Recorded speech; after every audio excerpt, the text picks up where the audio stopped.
What is up, everybody? This is episode 15 of How to Wholesale, and today we're talking squatters because this house I have right here, we have it under contract. We have it under contract cheap, and I have a buyer. I have a few buyers who want to buy it, but there's a problem. There's a squatter in this house. So how do we wholesale squatter homes? You say I'm late, man. I gave you the heads up. That we're starting this live stream 30 minutes late today because I've been dealing with this squatter house, and I'm going to show you guys how you can make money. You guys want to know how much money you can make? You guys want to know? Here you go. This is a deal I did last year. That was a squatter house. That much money. One deal. Squatter houses pay big bucks, but you got to know how you can take a house that has someone living in there that shouldn't be living in there and sell it. I actually did one not long ago. I actually did one a couple weeks ago. Guys, this live stream gonna make you so much money. I'm gonna make you guys so much money. Who's ready? Who here has ever dealt with a squatter house? What have you done? Who here has ever dealt with a squatter house? I'm gonna show you exactly how you get around it. Because there's a few different ways. Guys. So before we break it down, let me show you this deal first. And then I'm going to walk you through the steps to do it. And we're also going to talk about what a squatter is. Like, what really is a squatter? Is a squatter just a random person that broke into the house? Well, are they maybe an abuser of substances? I'm going to not going to say any words that's going to get this video demonetized, because that's a different situation. Is it a relative who's just not wanting to move out? That's this situation.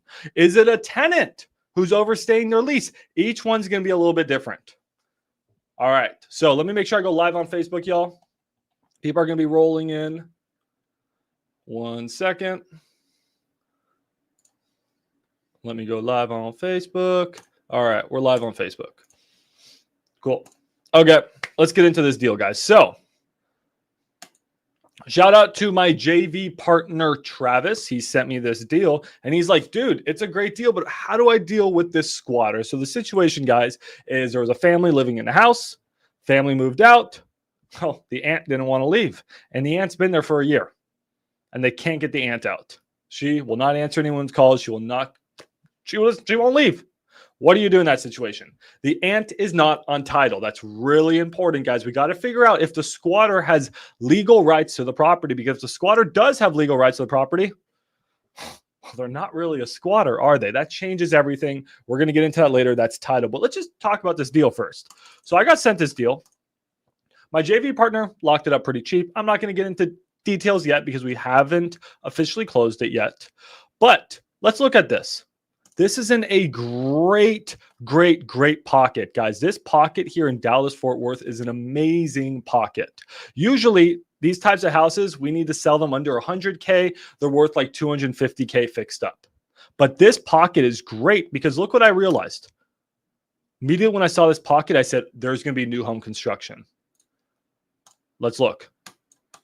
That's a pretty new house. Oh, that's a new house. That's a new house. That's your neighbor.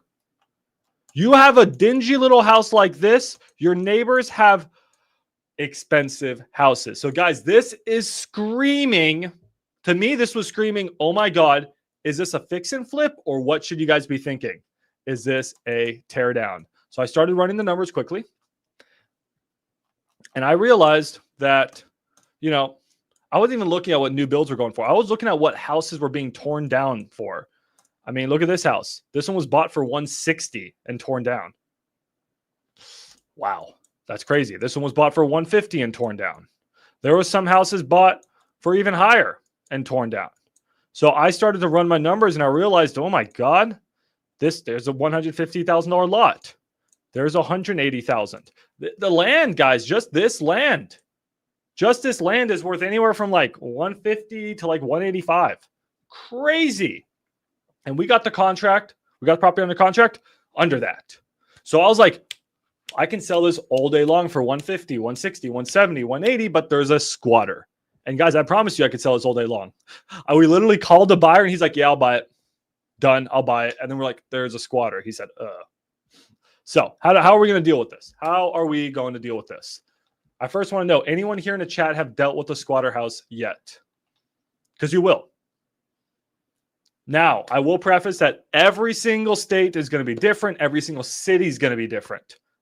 Usually your more liberal cities, they're going to be a little bit harder because they give these squatters more rights. Unfortunately, guys, this property, or fortunately if you're the squatter, is in Dallas County. Well, Dallas County is a very, very liberal county for Texas. If this was, let's just say, out here, I'll just say that squatter would be gone. Okay? But it's over here. Makes it a little bit harder. So, what do we do? I have a lot. I've done a lot of squatter deals. The squatter deals pay the big bucks. Like I showed you guys. Check this out. This is what one squatter deal paid me last year for those of you logging in right now. One squatter deal. One deal. Bring in Jamal. Maybe. All right. Okay. Let's get into it. So, what is a squatter? A squatter. Actually, I don't even know what the legal definition of a squatter is. Let me ask ChatGPT. It's just someone, guys, who is staying at a property when they have no legal right to be staying. They don't have a lease. They're not on title. They shouldn't be at the property. Okay. So, let's ask ChatGPT because I'm actually really curious what a squatter is. What is a squatter?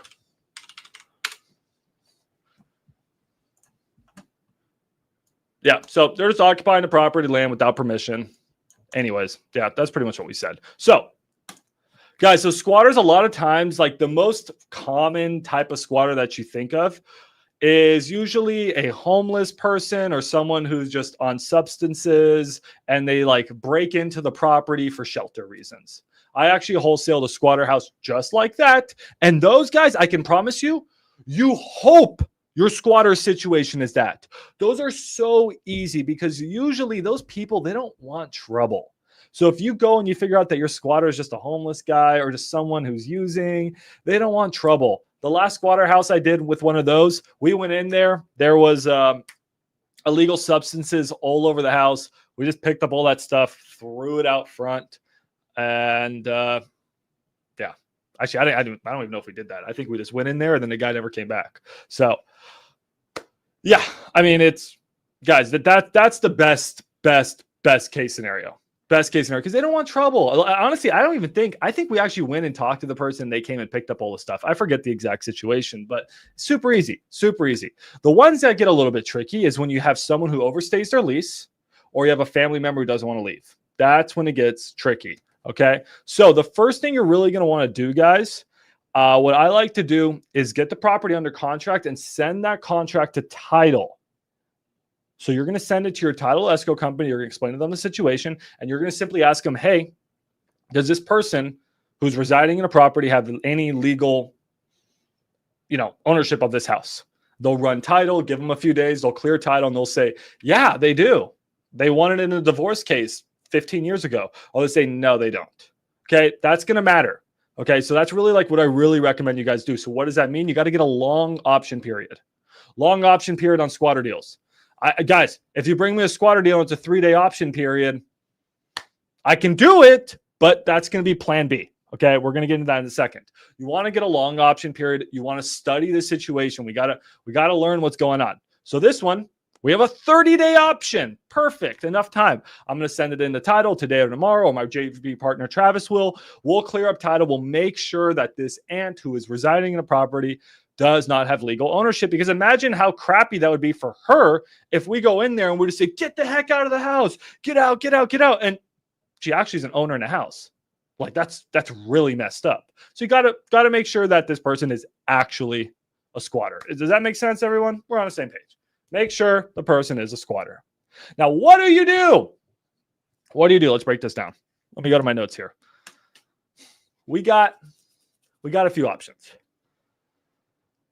Let's think like an investor first. Don't think like a wholesaler, okay? As an investor, put your guys in your investor mind right now. If you are buying this house as an investor and there's a squatter in there, one, you can go through the legal eviction, whatever word it is, proceeding. Just go through the legal route, okay? So you can legally try to evict them.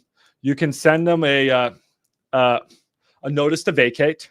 So if you guys need to write a notice to vacate, actually super easy. You can actually ask ChatGPT, can you write me a notice to vacate for 123 Main Street in Dallas, Texas. Now, I would prefer you guys use an attorney, so send this draft to your attorney. But more or less, you would just want to follow the eviction proceedings in your state. Usually that starts with a notice to vacate. So it says, hey, please get the heck out of my house. If you don't, I'm going to have to escalate this to more of the legal route, and there's going to be lawsuits and all this. Please start this way, guys. So this is how you're usually going to want to start, right? You're going to want to send a simple notice to vacate. And then, guys, this legal eviction route, this could be a few weeks. This could be months. This could be years. It depends on your city or state and usually how liberal they are. Some areas, guys, it's expensive. Some it's not. Here in DFW in Dallas, I've seen some where the legal proceedings are thousands of dollars. And I've also seen some that gone wrong and they are tens of thousands. Tens of thousands. This is what the risk is for the buyer. Okay. We're thinking like the buyer here. Okay. This is the legal route. But there's another route that's actually legal too. I'm not telling you to go in there and beat the person up because that's illegal. Don't do that. Please, please, please don't do that. I'm not saying go in there and damage their stuff because that's still illegal, guys. It's still their stuff. You can't be damaging things. You got to be really careful with this stuff. Okay, there are people who do that. Not encouraging that method. Not going to say that on my live stream. Like, not encouraging that. But cash for keys. Cash for keys. So we can go to this lady and say, hey, lady, we can go this route. This is going to be a pain in the butt for all of us. And we're all going to lose and spend a lot of money. It's not going to be fun. Or I'm just going to give you $3,000 cash, and you're going to be out of the house in 5 days. And once all your stuff is out of the house in 5 days, I will pass you $3,000 cash, or title will do it, however you guys want to set it up. And then you guys make sure that you occupy the property so that they don't come back in. Okay. Now you occupy the property, you send a big dude in there. The big dude spends a few nights in there until your deal closes. And if someone tries to break into the property, well, big dude will handle them. How big dude handles them, that's depends on your city, your state. Not going to get into that right now. Not going to get into that. But you want to make sure you don't give someone $3,000. They take your $3,000, they go back in the property. But cash for keys is absolutely a great strategy. These are two legal strategies. The person is voluntarily leaving and you're just offering them a concession to get this over with. Or you can go through the legal route. Do not go in there and assault them. Make sense? Those are our two options. But as an investor, but as wholesalers, what do? Well, as wholesalers, we got a few options too. All right. I need a big dude right now. Everyone needs one big dude in their life. No, you don't want to hurt them, guys, because honestly, squatters get a bad rap. It's like, oh, squatter, like loser. A lot of them, guys, are the nicest people in the world who have just fallen on hard times. I had one squatter who was mean to me. The other ones were just so nice people. They fell on hard times. Dude, you know how expensive rent is right now, guys? It's so expensive. These people are just trying. You want to stay in a homeless shelter? Suck. Like a lot of these guys, honestly, a lot of times you can just go there with love and just good vibes and just like genuinely try to help these people, and they will leave and they'll work with you. Now, sometimes on the off chance you get one that's a jerk, well, we figure that out, right? But usually, guys, I'd say 80% of the time you can usually wrap this up pretty amicably. Okay, 80% of the time, amicable. You're going to get to 20% that's not. Now, this lady, no idea if she's amicable or not. We haven't been there yet. We haven't done it. We haven't been there. But the approach, I'll tell you the approach you guys can take in here in a second. Max, could you give them a few $100 to get them out? Absolutely. This lady, I am going, actually, I think My friend is going to go there tomorrow. I don't know if I can. I'm supposed to watch the Minecraft movie with my girlfriend. Otherwise, I would. We're going to go there tomorrow. We're going to knock on the door because she's on answering calls. I'm going to leave, you'll leave some paperwork and stuff in case she doesn't get to the door, and also leave some letters for her. But we're just going to knock nicely. Hopefully she's there. Oftentimes, guys, these squatters are usually there because a lot of times they don't have a job. So where are you going to be if you don't have a job? You're going to be at your house. Sometimes they do have a job, but a lot of times they don't. So you're going to knock on their door tomorrow, and I'm going to approach this with an approach of love. Just be like, hey, you could say you're the buyer. You could say you represent the buyer, which is cleaner because you guys are probably not the buyer unless maybe you are the buyer. You could say that you're working with the seller. If they hate the seller, you may not want to go that route. In this case, I think the lady hates the sellers. So we're going to take it more from the approach of, hey, we're representing the buyer on this transaction. Or you can say, hey, I'm a licensed agent, and I'm just so sorry that this is happening to you. I get it. Like this sucks. But unfortunately, like this property is going to be, torn down here in the future. They're going to build a new house, or the property is going to be sold, and we just really need to get you out. So how can we help you leave? Right? And we just have a conversation, guys. They're treat them like normal people. Be like, hey, you want to grab some lunch right now? Let's talk it over. I'd rather go this route than a legal route. That's it. So that's it, guys. And then, we come down to it. You just have to budget how much you can give to them. So how much could you offer them? Well, it's up to you. So if you're going to rip a $20K assignment fee, technically you can give them up to $20K, right? You'd make no money, but you could. You can ask the buyer, hey, buyer, would you pitch in? Buyer, would you pitch in? If I have to do cash for keys, buyer, would you pitch in? Seller, would you pitch in? So I could go to the seller in this deal and be like, hey, I'm going to do cash for keys on this one. Would you pitch in $2,000? Yeah, sure. Buyer, I'm going to have to do cash for keys on this. Would you pitch in $2,000? Yeah, sure. Now I pitch in $1,000. I just gave her $5,000, and now my assignment fee is still $19,000. All right, you just work it backwards, guys. It's your numbers. $5,000, guys. Usually, cash for keys, it's in the low thousands, few hundreds to low thousands. 5,000 is very, very generous. But hey, to get a deal done, I'm happy to pay $5,000. Right? You got to do what you got to do. So that's one route, guys. We go out there with an approach of love and kindness, but please, please, please be careful, because also these people can be violent. I did one squatter where I'm actually going to be releasing videos here soon where the lady got a little violent with me. She sort of started to shove me a little bit. I would have decked that lady if she hit me, but she got violent. You're telling them to leave their house. Well, you think they're not going to get violent? Sometimes they do. So I recommend you go with a friend. If you're a female, be very careful. Be very, very careful, guys. Be very, very, very careful. I don't want any of you guys getting hurt. Or send someone else out there. Okay? Send someone else who does a lot of this. Please be careful.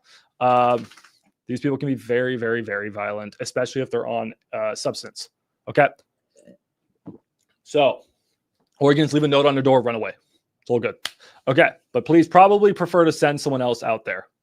Okay, that's the cash for keys option. But guys, there's option number 2. So this option, guys, guess what this is going to do? This is going to pay more money, because what are you doing? You're solving the problem. As wholesalers, we get paid for solving the problem. So if I in this deal, guys, if I go and get, I'm trying to find my screen. Hold on. Where is it? Wrong screen. Hold on. Okay. I get the squatter out of this house, right? And I say, hey, I'm going to pay you $1, $2, $3, $4, $5,000. What did I just do? I just turned a squatter house into a normal wholesale deal. Now this deal that I could have sold for, I don't know, $140. Now I can rip it for $160. But Max, you only spent $5,000 to get her out. How can you get $20K more? Because I solved the problem. I'm getting paid for my geniusness, my tenacity, and my large balls to go and kick out a squatter. Okay? That's how we can make some huge money. I can turn this into a small assignment fee, into a mega assignment fee, into, I don't know, maybe something like this.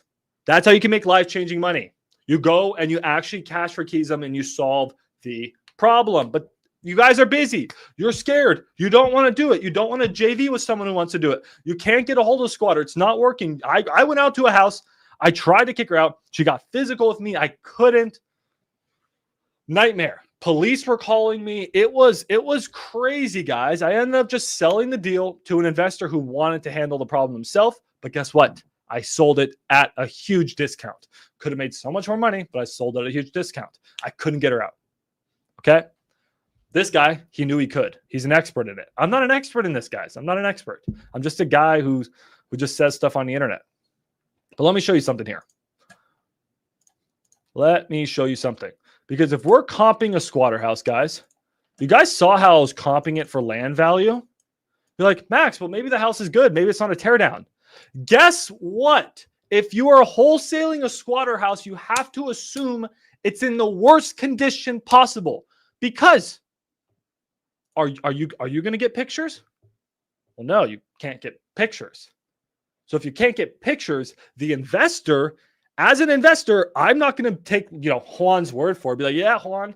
Juan's saying the house is nice, man. Like, it's been fully remodeled. It's gorgeous inside, new toilets and everything. Think I'm going to take your word for it? No. So I'm just going to have to literally pencil that the house needs everything. And if it needs everything, well, I'm going to have to buy cheaper. And if the investor's going to have to buy cheaper, you're going to have to sell it cheaper. So if a house has a squatter in it, guys, you need to sell it at a huge discount for two reasons. One, because you probably don't have pictures, or even if you do have pictures, you can't assume that the squatter is going to leave the house in good condition, right?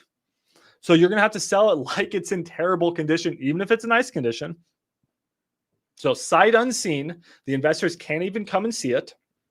But two, you also have to discount the aggravation and the cost to remove that squatter, whether that's cash for keys or whether that's legal proceedings, which can be thousands or tens of thousands or hundreds of thousands in some states, probably millions in California, right? So that's why if you had a deal, we had a deal that, let's say, let's walk through a deal, 250K ARV.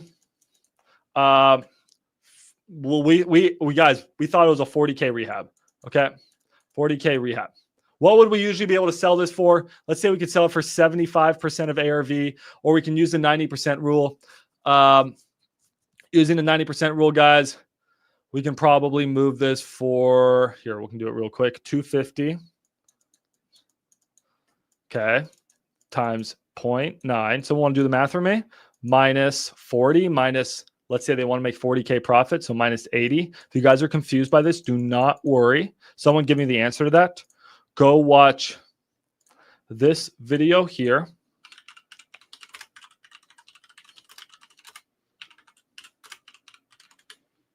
Go watch this video here, and it teaches you how I like to run my numbers on wholesale deals.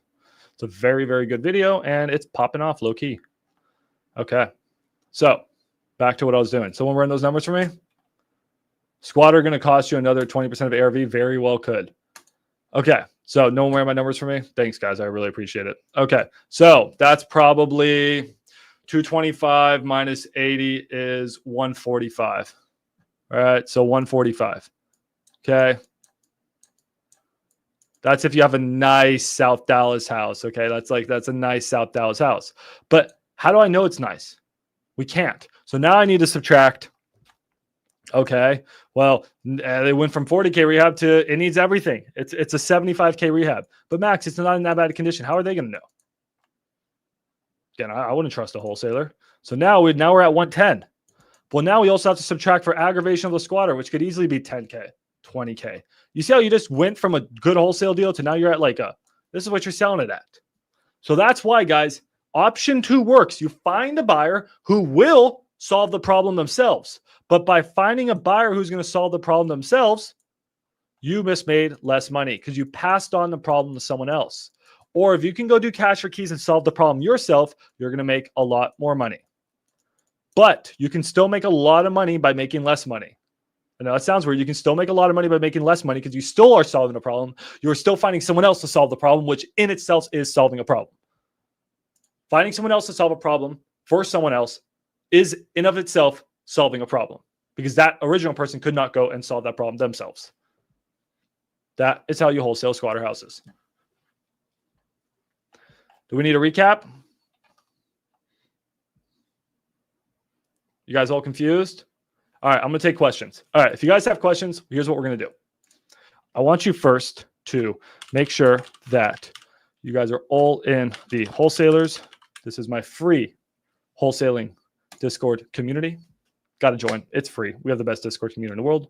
The second thing we're going to do, guys, is invite anybody up here to ask questions. So if you have a question, this is the link to join. Click that link. You will come up on here on stage and you can ask me any questions. You can turn on your camera or off your camera. Love to see you, but it's okay. You don't have to. Feel free to ask me questions. All right. So click this link here. It's a StreamYard link. You're going to come up here on stage. I'll add you and you can ask any questions. Anyone can join. Anyone can join. Ask me your questions, guys. Squatter houses or not even squatter houses. It's okay. We can start to move the conversation on. But do you guys have questions about squatter houses?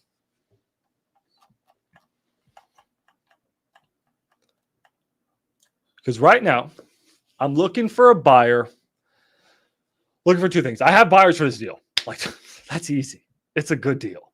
I got buyers for this deal. What I haven't found is a buyer who's willing to take on the squatter problem. I'm trying to pass the problem on to someone else. I'm also simultaneously trying to clear title and also trying to get the cash for keys negotiation done myself. Because if I can't do both of those things, I'm about to make significantly more money, not just for myself, but for my team and my JV partner. But either way, I'm solving a solution. That's how I go ahead with these squatter deals. But fundamentally, the first thing you need to do is understand the situation and make sure we approach it with kindness. Okay? If the squatter wants 5K, I'm about to make a giant assignment fee. I would love to get there tomorrow. Be like, lady, we take her out to lunch. She's a super nice lady. She's just falling on hard times and she doesn't like her family for whatever reason. Maybe they're the mean people. Maybe the squatter's a nice person. I don't know. I don't judge. I'm not in the business to judge. I mean, look at my stupid looking hair. Be like, hey, lady, here's $5,000. Nope. Sorry. You got to get all your stuff out. Once it's all outside on the curb, here you go. Right? That's an approach. Then you send the big guy in so then they don't go back in the house. All right. Or the sellers do that. It gets hairy. I don't want to say anything that I'm not supposed to say. Okay. All right. What questions? If you guys have questions, hop up in there. Adrian wants to talk more about the 90% rule. So let's move this conversation over, guys, a little bit more to comping, but that is your squatter overview. Okay. Don't run from squatter deals because, guys, the last thing I'm going to remind you is that 80% of them can be solved with a door knock. Now, please don't do this. If you're scared or dangerous, go with a buddy. I don't want you guys to get hurt. This is not advice, legal, whatever. Don't sue me or any percent. Whatever. A door knock and love. We show some love. Okay? Because, again, most of these are solvable. Some of these guys can take a little bit more work. All right.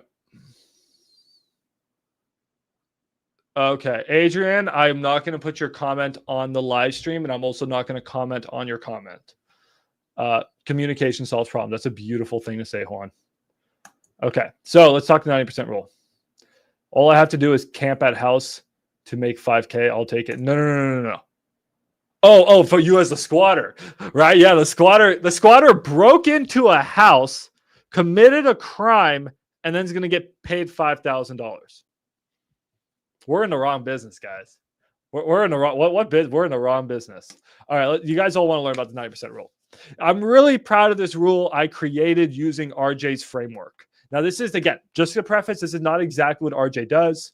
If you guys want to learn more about RJ and what he does, join his community. I actually have a link to join if you guys want to schedule a call with them. I really like RJ. I really like his community. It is paid.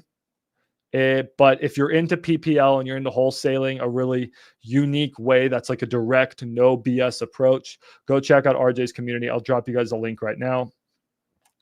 I think it will pay for itself. Like this deal I just got came from this community. So yeah, talk about paying for itself. But let's talk about the 90% rule.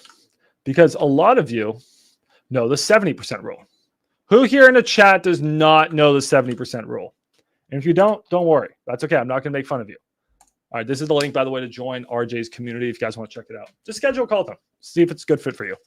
Yeah, I don't know. I don't care. Would love to see you guys in more communities. Pace has great communities. I think Jerry has his own community, if I'm not mistaken. I know Brent Daniels has a TTP, really good community. Jamil's got his community. Everyone's got communities. Some are paid, some are free. I actually don't know what they offer, so not the right guy to ask. All right. We need to have RJ on here, pitch the community, because I don't know what they offer. Okay. So you guys have all heard the 70% rule. So how do we comp wholesale deals? Comping 101. How do we comp wholesale deals? Well, the easiest way to comp, the way that everyone knows, is we take after repair value, the value of the house once it's fixed up, the potential value of a property, and we multiply it by something. Have you guys ever really thought to yourself, what is this something and why? Why? Why is this something usually 70%? Like, seriously, why? Have you guys ever really thought about that question? I bet you a lot of you haven't. You're just trained to think 70% or 75 or 80 or why? Well, what you're doing here is we want you to think like an investor. So let's think like an investor for a second, y'all. Okay, as an investor, I'm going to go and put money into, okay, and let me just preface, it's ARV times something minus repairs. That should just be assumed. Okay, so it's ARV times something. People usually say 70% for some reason, and I'm going to explain why that reason is and why that reason is wrong, and then give you the 90% rule minus repairs. So as an investor, when I buy a house, if I bought a house, I want to know how much can I sell this house for once I fix it up? Because guys, most of your wholesaling buyers are going to be fix and flippers or burrs. Is there one more? I think there's one more. Burrs. And both of these people live and breathe off of ARV because they're making their money based off of how much value they can create in this property. They're getting paid for solving a solution. That's how anyone makes money in the world. We get paid for solving problems. If you're not solving problems, you're broke. I hate to say it, guys. If y'all are broke, it's because you haven't solved enough important problems. If you're rich, you've solved a lot more problems than broke people. That's all the world is. Now, some people, do it the right way. Some people don't do it the right way, whatever. But they're solving a problem. They're trying to turn an ugly house into a house that's worth more. And they're basing their calculations off of what this house can be. Lawrence, I see you in there. I'm going to add you in a second. We can get into what a burr is here in a little bit, guys. So now, if I bought a house as an investor and I think that the ARV could be $500,000, the house could be worth $500,000. The beautifulest houses in the neighborhood are selling for $500K. How much should I pay for it? Well, you should pay 70% of that for some reason that I pulled out of my ass minus the repairs. Why? Or is that what you should get the property under contract as a wholesaler? Which one is it? Should you sell it at 70%? Should you get under contract at 70%? Or should you do neither? Neither. Let's talk about it. What expenses do we have, guys, when we sell a house? I'm going to be an investor for a second. Stop being a wholesaler. You're an investor. You just fixed and flipped the house. Now you put it on MLS. What expenses do you have? You guys have to tell me here in the chat. Come on, chat. Let's look for a pretty house. Okay.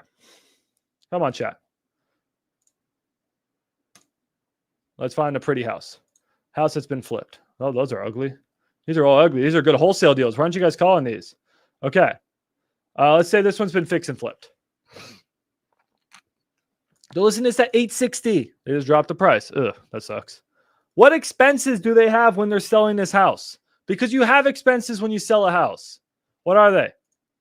Realtor fees, closing costs, listing fees. There's more, but that's a great start. We got agent fees, realtor fees, right? So agents. How much do agents usually get paid? 3% on both sides usually. We can lower that here in a little bit, but let's start with 6%. Damn. That's a lot of money, bro. I mean, that's what? That's 30K. 30K is gone. These greedy agents. Then we have closing costs. But the thing is, guys, they actually have closing costs on the sell side and also when they buy a deal, right? And that's usually 1.5% per side. So call that 3%. Now, it's not perfect because one side is going to be more expensive than the other, but just for simple sakes, let's just call that 3%. It can be more in some areas. It can be less in some states. Let's just call it 3%. Now we're at 9%. Sometimes I say 4, 3%, whatever. Okay, what else do we have?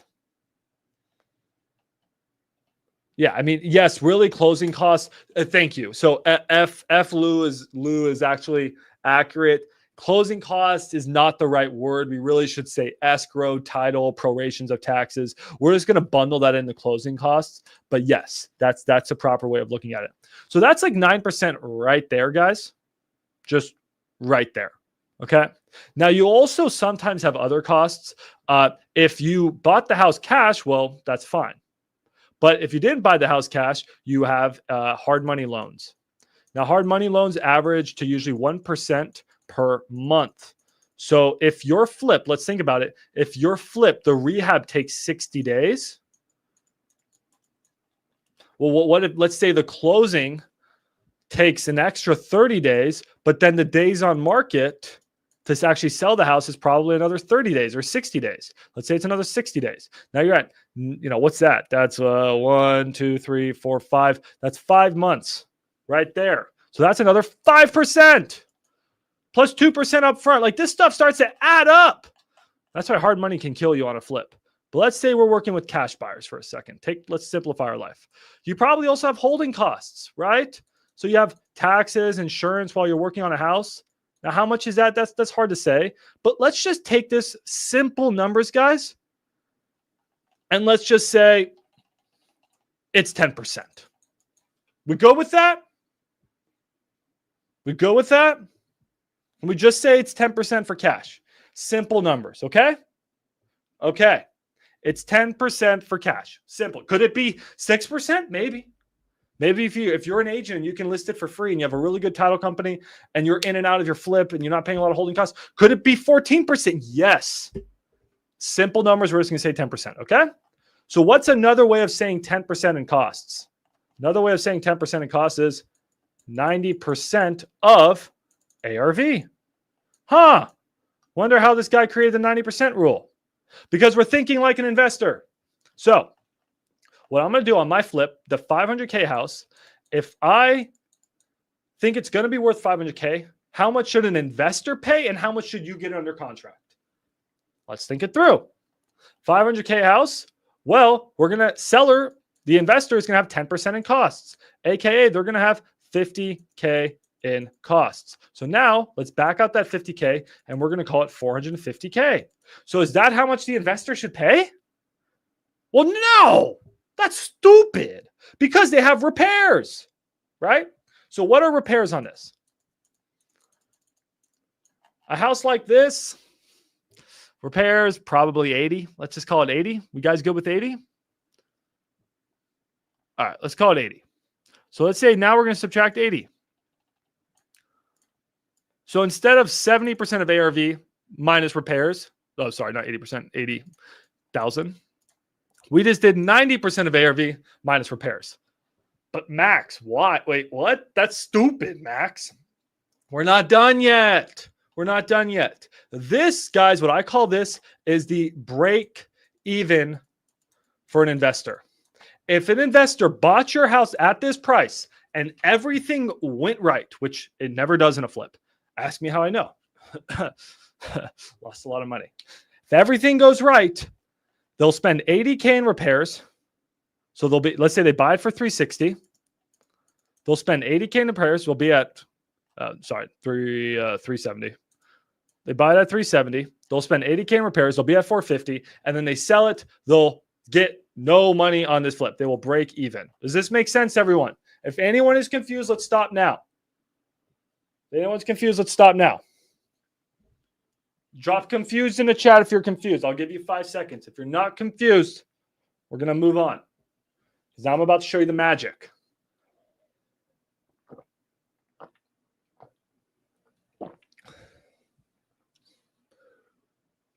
All right, we're good. No one's confused. How did we get the 450? We had 10% in costs, Lawrence. So remember how we said that when you sell a house, you have 10% in costs on average? So we just took the ARV and we subtracted 10% in costs, which is the same as taking 90% and multiplying it by the ARV. Math. Okay. Then we subtracted our repairs, which we called it 80, and we got us to 370. All right, guys, this is our break even. So now, my little mini investors, you are not wholesalers, you are investors. What are we going to do now? We need to subtract how much profit the investor wants to make. That's it. That is it. That is it. That is it. Your 70% rule can fly out the effing window. That is it. Subtract the profit the investor wants to make. Oh, how much profit does an investor want to make? That's always the question. Now, luckily for y'all, here soon, I have calculators coming out that do everything we just did here, plus do all the profit, plus show you exactly how much money the investor is going to make, plus calculate all your repairs, plus do it for land, do it for rentals, do it for creative. I have it all coming out soon. I have it all coming out for you guys soon. I've been working on it for literally years, not even exaggerating. 3 years in the making. Coming out soon. But for the time being, you guys are still going to learn how to do it the old-fashioned way. Okay? Stay tuned for my calculators, guys. I'm going to price it super cheap, and it's going to change your guys' wholesaling game forever. Okay. So with all that being said, how much profit does an investor want to make? The reason it's called the 90% rule is that this is not a perfect one-to-one, but a lot of times investors want to make, this is why it's called the RJ Bates rule, right? This is what RJ taught me. Investors want to have their profit be equal to their rehab. Now, this is not a perfect rule, not perfect at all. That's why in the calculators I'm coming out with, I have my own unique proprietary formulas for everything. But this is a good, dirty, back-of-the-napkin rule. Now, for an 80K rehab, does an investor really need to make 80K in profit? Maybe not. So I could just subtract maybe 60K in profit. The more you do this, you'll understand what your investors want to make. But what you could do, and this is what I taught with the 90% rule, is essentially you can take ARV. Guys, let's do very basic geography or the fuck it is right now. ARV times 90% minus repairs.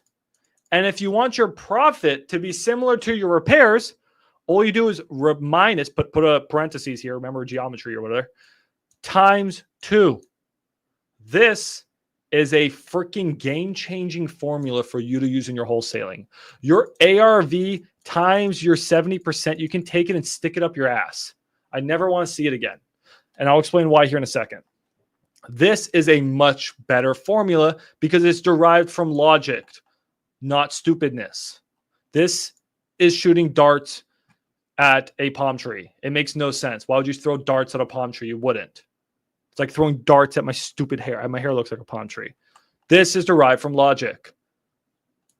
Okay, what we're doing here, guys, we're subtracting 10% in cost. We're saying, hey, investor, they're going to sell this house. They're going to have 10% in cost. They're going to have this much in repairs, and they want their profit to be similar to their repairs. Let's take an example. Who here has a deal they need me to comp?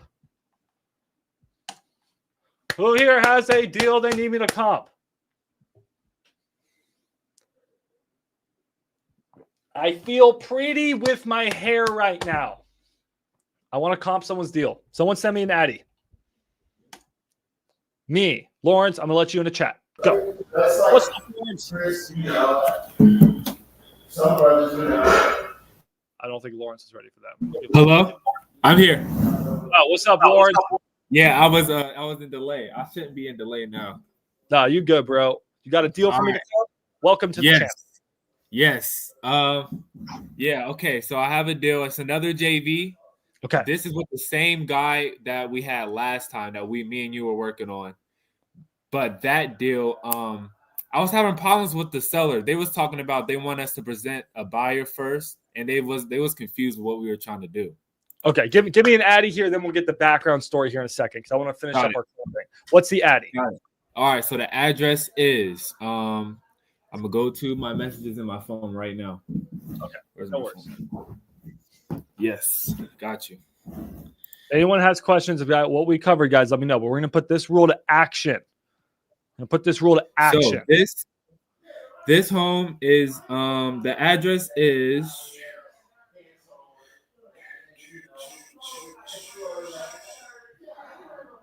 one second.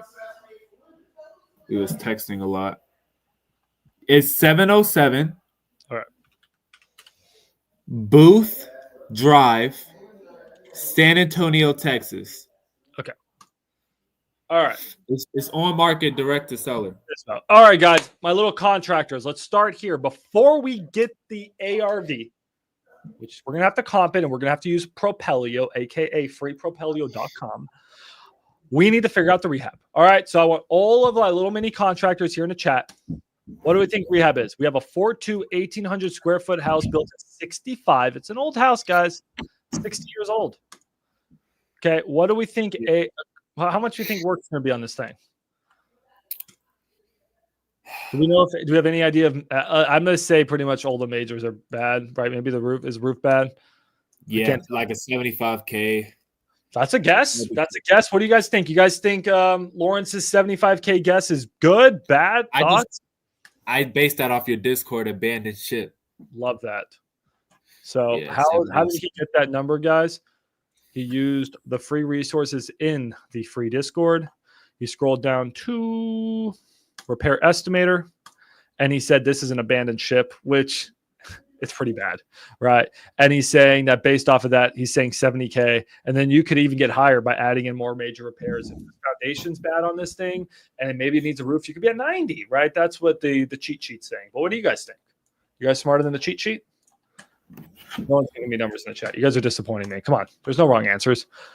Let's look at this thing closely. So, looks pretty good from the outside. Not seeing any visible cracking. Inside's a gut. Guys, guts are scarier than they actually are. Guts. Yeah, you like that cheat sheet, bro? Cheat sheet's fire. Cheat sheet is fire. Guts are actually not that bad because, dude, they get some of the work for you. They already gutted it. That kitchen needs to be demoed. Kitchen's terrible. You have a brand new kitchen coming in. I'm not seeing the visible signs of cracking yet, which is good. That foundation may be okay. Those slab foundations are expensive to fix. It's pretty much it needs to be gutted even more. It's pretty bad. It's pretty bad. What do you guys think? 90, 85? I think you guys are all right. It really depends on this neighborhood. I think all those guesses are good. I could see this going somewhere from 70 up. In my opinion. But we're all just guessing, right? We haven't walked it, but these are just good guesses, okay? So based off of that, let's quickly comp ARV. If you guys want the best comping in Texas, you go to freepropelio.com. There's not any other software that I have tried yet that has good comping in Texas. So I go to freepropelio.com. If you are not in Texas, I like batch leads and X leads. Those are my choices. Okay, so let's plug in this Addy. Oh, that's my link. What'd you get for ARV? ARV, I said 300. Oh God, this deal is way overpriced, bro. What does this guy want for it? He wants 250. I talked him down to 210. That doesn't make any sense. Yeah, I know. Right? So that's why I really need your help. There's maybe nothing I can help with. If your ARV is 300 and they accepted a 210 offer and your repairs is 80, that leaves 10K, but you still have 10% in costs when we sell the house, right? So the guy's going to lose money. So I think your ARV is going to have to be higher. It's going to have to be facts, yeah. Yeah, and you could be right. If it's actually that, this guy's the worst deal in America. Let's see. Way. They just don't got the motivation. No, they don't got the motivation. Yeah. This one sold for $240, and it's in pretty bad condition, and it's a lot nicer condition. Yeah, I mean, I don't understand how he can try to sell his for $250. This one's sold for $240.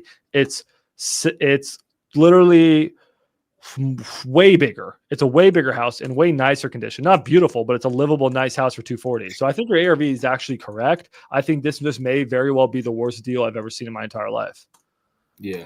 And let's walk through that, guys, because it's not Lawrence's fault. It's math, not magic. So, and look at all these actives. That's so bad. This one can't sell. Yeah. This one can't sell. This one can't sell. This one can't sell. None of these can sell. If I was a fix and flipper and I saw this, I would run because there's nothing selling. So yeah, here's a fixed up house not selling for 305, which is scary. It's smaller house. So just for the sake of this example, let's just call ARV 315. Okay, guys. I actually think you did a pretty good job on your ARV, by the way. Yeah. It's just learn to run from deals that don't make sense. So 315K ARV, guys, using the 90% rule. How are we going to do this? Okay, 90% of ARV minus, in parentheses, rehab times 2 is the rule we're using right now, okay? So based off of that, we're at 315. So I can plug this into a calculator. Google calculator. So 315 times 0.9, we're at 283. That's how much you would be left if you sold the house. Okay. Yeah. Minus, let's just call rehab 70. Okay, we're going to be generous. I think it's higher. Let's be generous here. Okay. But we're going to do minus 70 times 2, which is also minus 140. That is more or less what an investor would pay if the investor wanted to make 70K in profit. You see how now, guys, we actually have something that makes sense? And we will have to offer lower. And then for you to make your money, thank you, we have one more rule here, minus assignment fee. Now, all you guys do is say, well, an investor, if they want to make 70K on this flip, then they'll need to buy it at this. And then therefore, if I want to make 10K, let's say is your number, I then need to buy it at this. That's all we're doing. Now, I'll be honest, guys. This is too cheap. An investor doesn't need to make 70K on this. Maybe they're okay making 50. Okay? Maybe they're okay making 50. Well, then you're at 153, right? But you can see that we worked logic. Yeah. What is this? 315 times 0.7. I mean, what the minus repairs? Okay, let's say repairs is 70. Okay, so is 150 good? But Max, should I be buying at 70%? Should I be selling at 70%? Well, let me tell you guys, actually, the truth is, I'll give you guys the actual factual truth. I don't know about San Antonio perfectly, but here in DFW per se, I'll just be completely honest with you guys. Let me show you something. This area, 80% of ARV is what I can sell a deal for. This area, 70% of ARV is what I can sell a deal for. This area, 78%. This area, 70%. This area, 75%. How are you guys supposed to remember that across America? You can't. And that's why we have these really simple rules that I just created using RJ Bates' framework, that this works nationwide. Okay? This works nationwide. I'm going to tell you guys, in some markets in the U.S., I mean, damn, dude, in some bad markets in the U.S., I can't sell a deal at 65% of ARV. The 70% rule is too high. In some markets, I mean, you're selling deals at 82%, 83%, 84%. So that's why we use the 90% rule. Make sense? Who has questions? Yeah, makes sense. Thank you. Yeah, no, for sure, bro. That terrible deal, dude's out of his mind. No hard feelings. We can still shoot that 150 and just shoot it. Yeah, shoot it. I'm gonna shoot it and take the no. Oh, take the no, because you're actually not wrong. Yeah. So there's no harm, and you're right. You're and just let them know things aren't moving in the area. So you can walk them through the numbers. That's what I love that RJ does. He says, "Hey, you want to know why I offered this? Let's walk through the numbers." You walk them through everything we just did, guys. You guys want to learn the negotiation tactic that's going to make you so much freaking money. You get someone to say yes. You get someone to say yes, and yes, and yes, and yes. And at the end, it's going to be really hard for them to say no. Because what are we going to do? You're going to talk to this guy. What's his name? Let's see. What's this dude's name?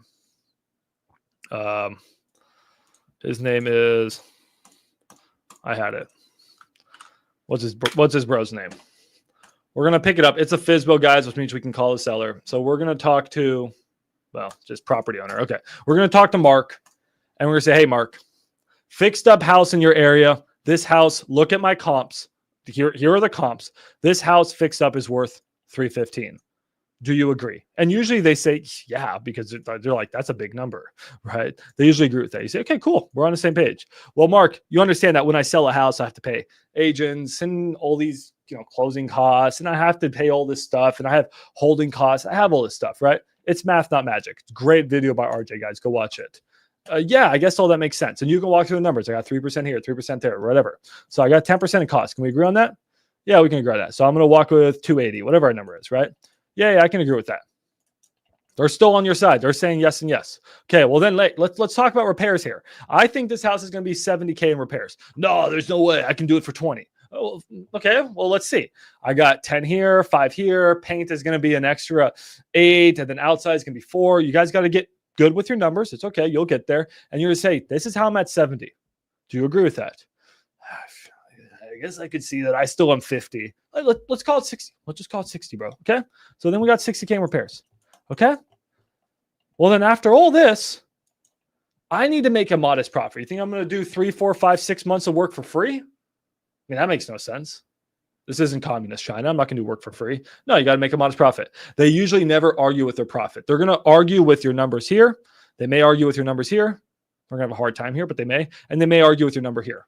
But they're going to have a really hard time arguing with their profit. And you're going to go in and be like, you know what? I want to make a modest 10% in profit, whatever your number is. So I'm going to look to make 40K in profit on this deal. You think that's too much? You think I'm making too much money? They're never going to say no. They may say no. See how ballsy they are. And based off of this, my offer is 150. So where do you not agree with me? Is it here, here, here, here, or do you agree with me everywhere? Because if you agree with me everywhere, then that is what your house is worth. Right? That's all we do. If you guys broke something down like that for a seller and they still said no, there's only one thing they are, and that's not motivated. Really appreciate it, Max. That's what I would do. Yep. Yeah, that was all for me, man. Thank you. No, appreciate it. See you later, Lawrence. Guys, say bye to Lawrence. Great question, Lawrence. Go submit that offer. I love you taking shots. Go take shots. All right, guys. I'm tired. Dude, that get grass. Someone clip this and send it to RJ, bro. He'd be so proud of me. He'd be so proud. He'll be like, I expect one of you to send this to RJ. Clip the section. All right. What other questions you guys have? If you guys have questions, you guys want to come on here and talk, this is the link. We talked squatters. We talked how to run your numbers. It's a good day. It's a good day. Do I have any info from buyers?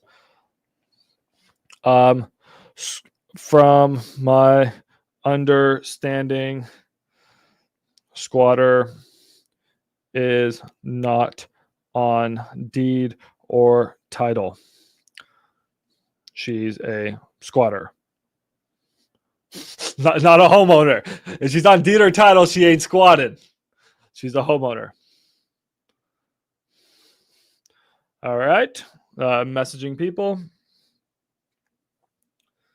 Most likely. All right. There's a fix and flip that I'm trying to buy in Athens, Texas right now for my dad. So I'm trying to lock this one up. We'll call the wholesaler here right now on that. All right, cool. That's me. What questions you guys have? I'm trying to wholesale a lot in North Carolina right now. That one's been a little tricky because of site work. You guys want to look at that deal? A lot in North Carolina. If you guys have a buyer, I'll pay you. Bring me a buyer on that one. That one's been a bit of a struggle, but I'm happy to show you that one. What do you guys want to see? What do you guys want to see? I can open up that lot. You guys want to do a novation? I have to run a novation number right now. All right, let's run a novation number. Okay, we're quickly going to look at your deal because you sent it to me and I appreciate you messaging. And then we're going to run a novation deal and I can quickly maybe show you this lot I have in no-cal. Is no-cal a word? I don't think it is. No, more like no care. Did a buyer message me? Buyer message me. Buyer has not. Buyer message me. Buyer not interested. Okay. All right. Let's do. Hold on. This buyer says for my squatter house that he needs to use hard money, and it looks like a cash deal. I can find you a hard money lender on this. All right, cool, guys. You see, this is objections 101. When you're dispoing, you're there to solve issues. So look, this guy, he said, I sent him the deal. He said, I have to use hard money right now. That looks like a cash deal. Thanks for sharing these details. He was out. I can find you a hard money lender on this. No problem. Done it many times. I ain't letting the guy quit like that. All right. I'm going to use the 90% rule to some homes. Yeah, dude, bring me your deals on the 90% rule. I'll wholesale them. We'll make a lot of money, and we're going to solve problems, and we're going to help people. Yeah, I can talk to a seller. Send me their info. Let's quickly comp this deal. Sorry, I got distracted. Checked Facebook. That's dangerous. I'm a social media addict. 1514 Mardell. I do not like the San Antonio market right now, guys. San Antonio is not looking pretty. I mean, Texas as a whole is slowing down. I guess most markets are slowing down, but San Antonio just seems to be really slow. Doesn't mean we can't make money there. So what's this property we got? We got Big Bushes. Looks like a lower class neighborhood. Looks like little framers. Okay. How much do they want for it? Can you give me some info on what I'm looking at here? So 180 square feet. I don't think that's right. There's not even the room that I'm currently in is bigger than 180 square feet. So something's wrong there. Any info on this one? Give me some context on this. In my opinion, this is probably going to need to be bought way under 100K. I mean, if your Zestimate's 100K, you're going to want this under Zestimate for sure. I've never seen you wholesale house above Zestimate. Hold on. Yo, what's up, Dad? Did you send that guy that information? Which guy? The guy at the gym. No, I got to do that. I'm on a live stream right now, so let me get on that after my live stream. Okay, cool. All right, see ya. Did I put it in wrong? It's 1514. My bad. Let's try that again. All right. 1514. But I mean, that's still right next door. So, but my point is, like, what's your price on it? Okay, it's a 200K. it's a FISBO. The guy is ridiculous with his price. I am so confident that we're going to need this under 100. Did you comp it? Let's quickly power comp it. My gut is screaming at me this needs to be bought around 100 or under, depending on condition, obviously. Let's look. ARV on this thing. Fixed. No, this is a fixed up house. No, it's not fixed up, but nice houses are moving for like 173. I wouldn't call that fixed up per se. Shit boxes are selling for 70. So the shit boxes are selling for 70. Nice house is selling for 170 something. So if it's a shit box, it's 70. Done. He wants 200K. He can fly off to the moon in La La Land. Terrible deal. Terrible. Terrible. So terrible. Okay. But feel free to submit him an offer. What county in North Carolina? Charlotte. Got buyers in NC. All right, I'll show you guys a deal here in a second. Let's quickly look at this novation that got sent to me today to maxdispo.com. If you guys have a wholesale deal under contract, why would you use another dispo company that you can't trust? You should only use one dispo company. You should use maxdispo.com. You trust me? I'm a guy. You're a guy or a girl. Trust another guy. Okay. Send your deals here, guys. If you have leads, send them in the Discord. If you have deals, send them here. Go to whatever area you have it. You got a deal in San Antonio. Click San Antonio. Submit your deal. But Max, that's cash. I got a creative deal. No worries. Flip over creative. Send me your creative deal in West Virginia. That's probably going to be worth about $5,000. That's okay. Send it over. I'll get you guys pretty quick. Mecklenburg County. Is that what that is in? All right, bro. If you guys want to dispo it, you guys dispo it. Let me pull up this deal. So, really kind of Curtin Jack sent me this deal. Ooh, did not mean to DDoS you like that, bro. There we go. Here is the deal. It's a novation deal. You guys know what a novation is? Novations are cool, but this deal has a problem. My team looked at it. It's got some problems. You guys see what the problem is? I'm waiting. Okay, someone's got to give me the answer. Do you guys see what the problem is with this deal? Anyone see the problem on this deal? I'm waiting for you guys. There's a big problem with this deal. Hold on. You guys have to be able to see it. Can I do a video on probates? Sure. What do you want to know exactly? Middle of effing nowhere. This is in nowhere. Where the fuck? What the fuck? We don't wholesale in the middle of nowhere. Now, innovation you can sort of do in the middle of nowhere, but it's still in the middle of friggin' where is Holly? Where is genuinely where it's? Oh my god, this is civilization. This is barely civilization. This is civilization for frat kids. This is what the fuck is this? So, does this mean we don't have a deal? No. But I'm just saying, guys, usually please avoid wholesaling in the middle of nowhere because all you're doing is wasting your time. However, innovation, we could maybe pull this off, Curtin. So what is innovation? We're going to list this directly to MLS, and our end buyer is not an investor because there's not a single person in America who will flip a house in Holly, Texas. But there is people who will buy there. There are. So let's see. So what we want to do is comp this property, see what it's worth, and see if there's anybody actually buying houses out there. And if there is, then we're just going to throw it on MLS and wholesale to MLS directly. Really cool strategy. It's very complex. It's a very cool strategy. Looking at this deal, it's a 2,400 square foot house built in 2005. He got this lead through, I think, text blasting, which is pretty cool. Seller's motivation is they just want to leave. ARV, he's saying is 450,000. He's saying that it's pretty much turnkey. This needs a little bit of work, like 12K work. They haven't visited a property. I don't blame them. It's in the middle of absolute nowhere. They said, for context, a similar property with a smaller lot recently sold for 420. So there is a sale. Malik's calling me. Hold on. Hey, yo, Malik, I'm on a live stream. You're live on YouTube. Really? Yes, you are. Well, guess what? I got a 150K offer, bro. I was gonna ask if I could put you on a three-way with the buyer, and we talked to him about the squatter situation. Let's put me on. Let's do it.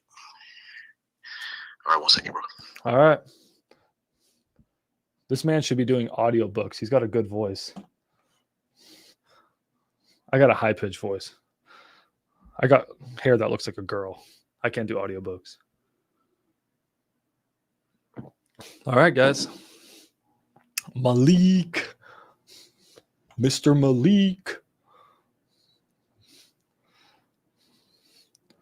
All right. Hold on, guys. Let's see if I can sell this squatter house. Bro, imagine. I should mute my phone. Imagine the end of this wholesale video. We end up selling the deal. That'd be amazing. This man said call him and didn't answer. Embarrassing. Dang, dude. Everyone on the live stream's laughing at you right now, man. I'm like, you just offered and told me to call you and didn't even answer. So, okay, so you offer 150, but he's open to dealing with the squatter? Yeah, I told him about the squatter situation. He literally texted me, I'll take you 150. He said, call me. I called him and didn't answer. So maybe he's on the line or something. But I guess keep your phone by you. Phone is by me. Audio is on full blast, and you have full right to sell it at that price. Okay. Yeah, I just want to make sure he's serious and like we can give him the rundown of the squatter situation and make sure there's no pushback and we have no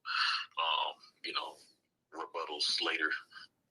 Yeah, and I mean, even if you have to sell it you have my permission to sell it even a little bit lower if you need to get that deal closed today. Okay, I'll call you back if he calls me. Okay, sounds good. And I can get that assigned over to him tonight, so we're good to go. All right, y'all be safe, handsome, and beautiful people. On the live stream. All right. Thank you. All right, guys. Say bye to Malik. See you, Malik. All right, buddy. Malik is a big time land wholesaler in DFW in Houston. If you guys are from this area, you probably heard of the legend Malik. Dude is incredible. Super nice guy. He actually, dude, Malik, you know what? Here, I'm gonna show you who Malik is, bro. Malik has actually been on Brent Daniels' podcast a few times. Dude, look at this guy. That's not Malik. That is not Malik. I don't know who those guys are. That dude looks like he should be in like Twilight or something. I mean, there's Malik. And look at that. You got Malik and you got Brent Daniels. That's pretty sick. It's pretty sick. Brent Daniels is a handsome dude. Look, damn, look how big Brent's arms are, bro. Brent's got me beat. Dude, Brent's got some fucking cannons. Damn, Brent. Talk to people. More like talk to weights. Damn, bro. Anyways. Hey, hopefully I can get on Brent's podcast one day. Brent's a super dope dude. Do any of you guys out there follow Brent? I feel like I see Jamil's content more, maybe Jerry's content. I see Pace. I mean, Pace. I've watched every Pace video in the world. I feel like I've watched some of Brent's podcasts, but does he make a lot of videos? I feel like he makes more podcasts. Am I missing something? No, he has a sick community. Malik's part of his TTP community. I watch his podcast, dude. I love his podcasts. Should I start a podcast? Anyways. All right. I know I'm annoying you guys. Okay, back to the live stream. Dude, he's a boss, bro. Okay, sorry. Back to the live stream. Where were we? I got excited, bro. He goes live every week on YouTube. Okay. Dude, you need to go on one of those live streams. Tell Brent to add me to get me on one of those live streams. I'll make sure to like lift arms before I go there so I don't get embarrassed. Okay, so back to this deal. And guys, the buzzer beater on this deal is simply that we have it at 305,000. So is that a good deal? Well, it's not a good wholesale deal because there's no freaking investor. So what do? Let's just wholesale it to MLS. Let's skip the investor. Let's go straight to an end buyer because this property's nice. They don't have pictures, but from everything that they're telling me, it's in pretty damn good condition. So if it's in pretty good condition and it's ready for Zillow, why not just wholesale it on Zillow? Am I making money? I don't know. I'm just so hyped right now. Like, let's close this squatter deal. Okay. So guys, our property is on it's on 20 acres, bro. Our property's on 20 acres. This is another property. Look how ugly that acreage is out there. That shit's so ugly. That's the ugliest land I've ever seen in my life. I don't even know. I feel like less land is worth more out there because you got how ugly that is. Looks like a chocolate bar. That is so ugly. Oh, that's actually pretty. Oh, is that how it looks? Oh, I was just talking shit. That's actually really pretty. I'd take that. Some flat land. It's actually sort of pretty. I know. It's all farmland, guys. It's all farmland. We respect our farmers. But what has sold? Guys, sold within 5 years. 5 years. There is no freaking activity out there. So I'm going to bump up the mileage to, I don't know, 5 miles. I'm going to drop this to 1 year and see if anything has sold. Because, okay. Well, there's a lake out there. Let's see. Let's do some math. This one sold for $260. Our house is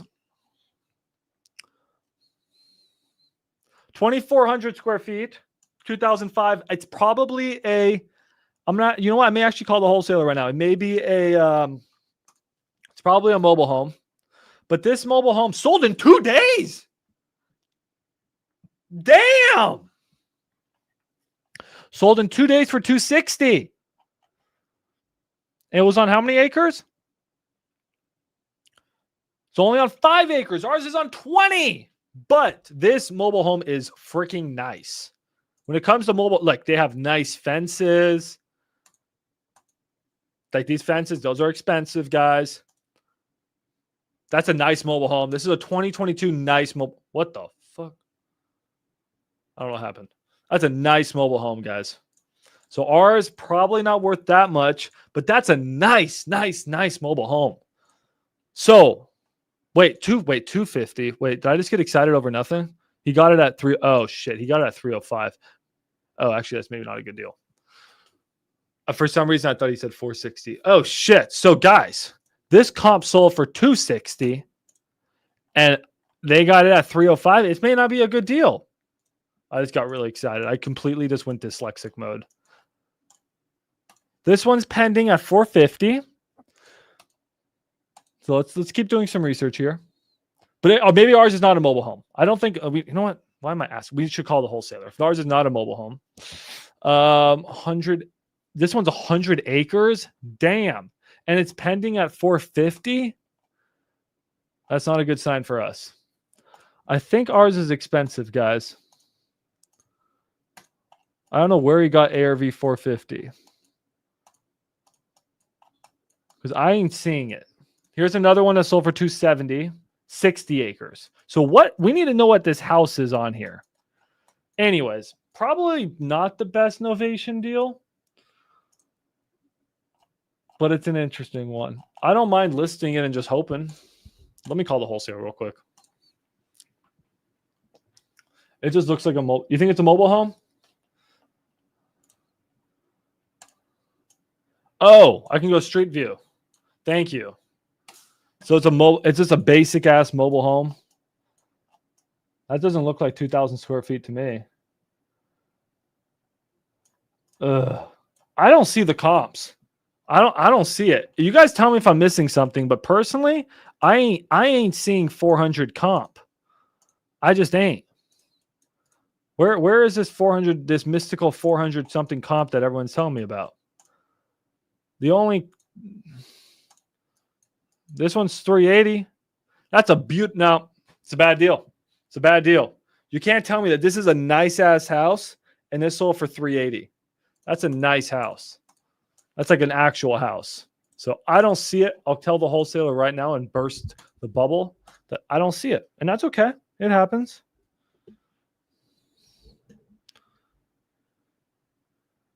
All right.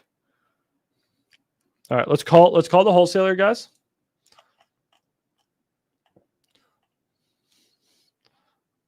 Actually, do I want to put this? Oh, I don't want to put this guy on a live stream without his permission. I feel bad. Some people don't want to be on YouTube live. Let me be respectful of that. But shout out to Jack for trying to do a novation. I don't see the price, but he may still be able to get it. That's the perfect comp I'm going to use to defend my case is this one. Okay. What's next, guys? Should we call? Let's call my wholesaler on a house that I'm trying to get under contract. Let's call Jerry, not Jerry Norton. I don't have Jerry Norton's phone number. Jerry Norton ain't cool like that with me yet. Yeah, what's up, Max? Hey, what's up, Jerry? You're on a live stream. Oh, yeah. I'm just fucking cold calling, bro. What's up? Oh, not much. You called me. I'm just calling you back. But yeah, I mean, my dad walked the house. By no means is it perfect, but it's a nice house, man. The majors are good on it, which is what I was hoping for. So. I mean, yeah. I mean, I'm going to talk to my dad about it tonight, but more than likely, he'll probably be the buyer. Bro, that would be sick. That would be sick. So yeah, I mean, how can you get that deal under contract? Is there anything I can do to help you get under contract? Can we get this shit? I don't know, bro. Dude, like the agent, it was like fucking like he's kind of like I don't want to say desperate, but he was kind of shaky. He was like, "Okay, bro, like, are you sure on the 135 you're not going to lowball us to 115? Because they owe like 120K on the house." So he's just like, bro, because what happened was he had a previous offer. Those people, they fucked up. They were saying like the backyard needs work for some reason, and they put in a $5,000 EMD. And then they were like, we need to get this at 115 to make it work. So they fucked it up, bro. Is there any way that I can talk to the agent? Because not only are we local, I'm also an agent myself. I feel like I can reassure the agent and make him feel comfortable.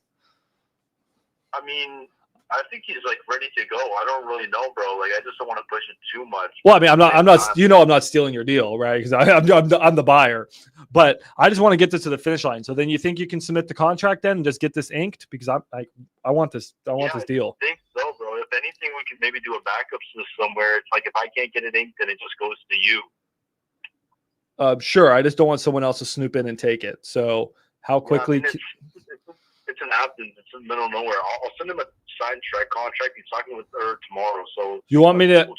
Okay. Just text him. Can you at least text him and say, "Hey, walk the house. We like it. We're moving forward. Sending you the contract tomorrow." Do you want me to write up the? You want me to write up the contract so you can send it to him tonight? I'm here to help you. I can do that. No, I'm gonna do it either way, but I'll send him that text message. Give me 1 second. Okay. Do you need me to? Do you need me to? Do you need me to go with some non-refundable EMD on this? I don't mind. Bro, I don't think he cares. Oh, okay. Do you need me to give? I have proof of funds.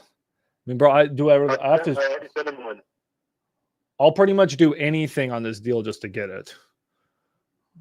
No, I don't know what else we could do, bro. It's pretty stable on the front right now. I don't see anybody swooping in on us. Like we're just 5K below asking. What was asking? 140. And you're trying to get at 135, right? Yeah. Okay.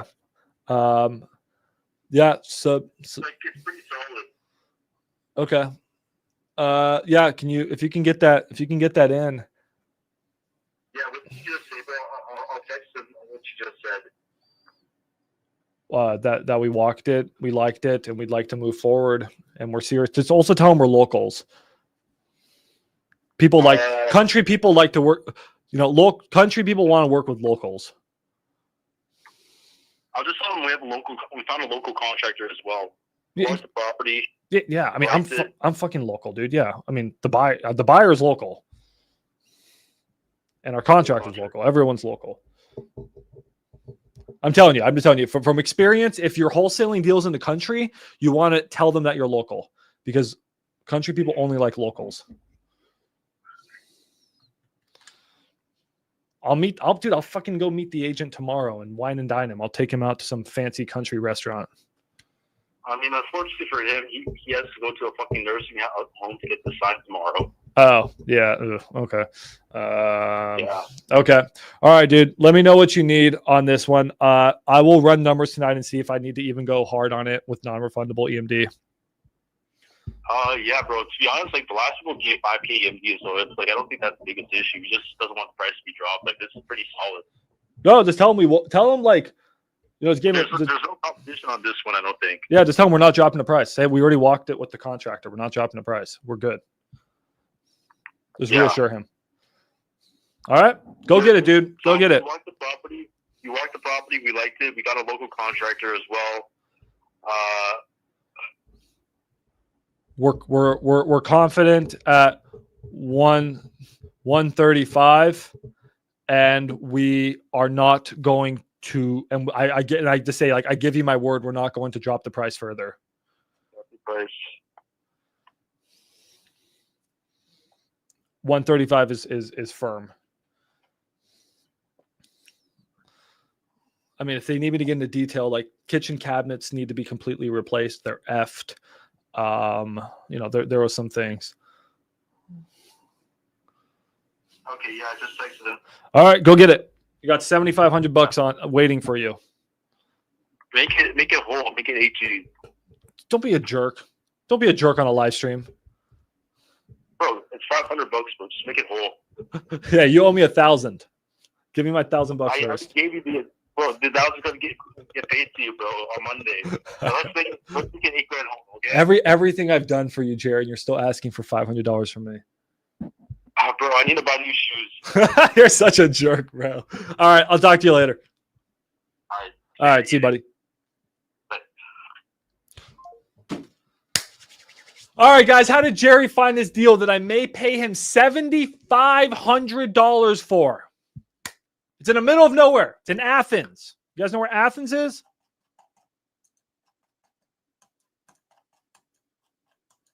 This is Athens. This is Dallas. This is Athens. Who buys out here? No one, except for me and my dad. My dad lives out here, so I'm looking for a fix and flip for him. I told you guys, I've been looking for deals out in this area. Finally, Jerry brought me one. The numbers look good. I'm the end buyer probably. Jerry's going to get it for 135. I'm going to give him 142,500. Going to give it to my dad. My dad's going to flip it. Or maybe we may keep it as a buy and hold too. We may burr it. My dad needs projects out there. Numbers are good on it. I would comp it, but I'm not going to comp it on this live stream right now. I'll comp it on the next one. So, yeah. You guys bring me deals. I pay good assignment fees. Jerry wants an extra $500. Meh. Not for shoes. I've paid a lot of you guys assignment fees for deals I bought. I paid Peter an assignment fee. I paid Matt Delgado an assignment fee. Like, I love buying deals from the community. How does it work if we Discord you a pocket listing that isn't locked up? Well, I can help you lock it up, just like I'm doing with Jerry. Jerry's like, hey, Max, what would you buy this deal at? Whether if I'm wholesaling it or buying it myself. I said, hey, I'd buy it at 142,500. He said, bet. Let me go get it for 135. He's going to get it for 135. He's going to send it to me and done deal. So, yeah, guys, if you have deals, go to the Discord. Go to thewholesalers.com. Thewholesalers.com and send me your leads. It's that easy, guys. Go in here. Not only do you have incredible cheat sheets, you just go in here. Go to a pocket listings and off-market lead. So let's say it's a Texas off-market pocket listing in DFW. Submit the lead right here and send it over. Hey, yo, Nathan, you're on a live stream with my community. Nice. Okay, well, Nathan Great is on the way, buddy. So all right. I'll see you here in like 30 minutes or what time? Yeah, or less. All right. See you soon, Nate. All right, bye. That's my contractor. You got to fix stuff at the houses. Dude, that is literally reversed wholesaling, which is how all of you guys are succeeding and making so much money. I freaking cracked the code because I realized I was wholesaling. I was struggling. And what I couldn't figure out was that all I needed to be doing was reverse wholesaling. I needed to talk to the buyer. I needed to talk to the dispo person directly and say, hey, I have a lead. How much should I pay for it? And then I just needed them to be like, you should get this under contract under 150. If you can get under contract at 140, you'll probably make 10 grand. If you can get under contract for 130, you'll probably make 20 grand. It's that easy. And no one would do that. So I created this freaking Discord and we have this amazing ticket system where you guys send me leads and we tell you what you should get them under contract at. You go do the work of finding the deal. You find the deal. And then guess what? You find it, Max sells it. Then I sell it. That easy. JV, 50-50. That's how wholesaling should be done. We work as a team, guys. Yeah, reverse wholesaling is epic. I need to make more videos about reverse wholesaling. All right, guys. I'm getting tired, so I'm going to sit down. You guys want to talk about anything? You guys want to jump in here? Any questions you guys have? Feel free to jump in. But I'm going to go work on, I'm probably going to jump off soon and work on my Go High Level CRM. Because I need to rework my CRM because we got a lot of deals. Hopefully I sell this squatter house, dude. That'd be huge. That would be huge. Be huge. All right, here we go. Here we go. Here we go. Here we go. There we go. All right. Feel free, guys. You can jump in with this link. Live stream's going to become more chill now because I'm getting tired. So if you guys have questions, hop in with that link. And I'm going to see if my dog is here. Soup. Soup. Soup. Come say hi to everyone, Soup. It's okay. Come here, buddy. Sorry, I woke you up. Come here. Oh, you're such a good boy. Come say hi to everyone. Hi. Yeah. The community loves you, Soup. Yeah. All right. What questions do we have? Are you programming your Go High Level yourself? For now, but I'm teaching my website designer how to use GHL, so hopefully he can program it. Let's actually talk. Do you guys want to talk GHL here for a second? Go High Level is awesome, guys. Don't sign up unless you use my affiliate code, so I make money.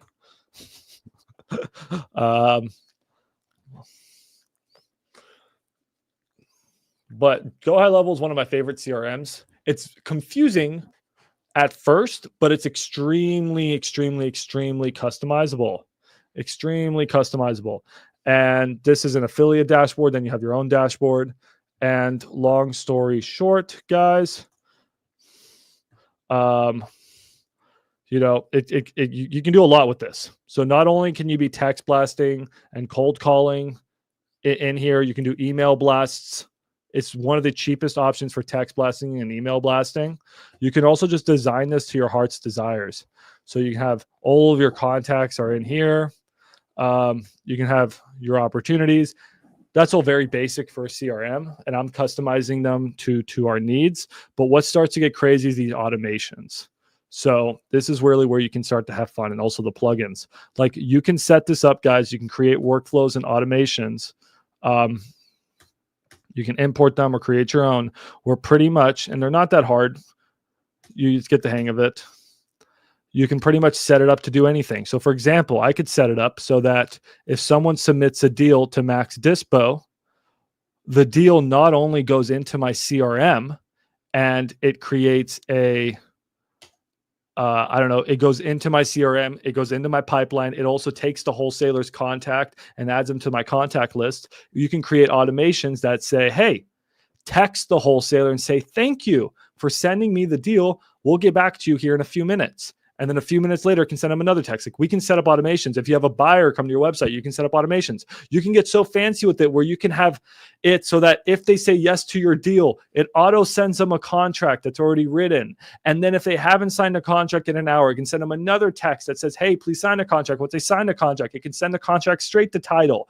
You can do anything with automations. You can become a million people.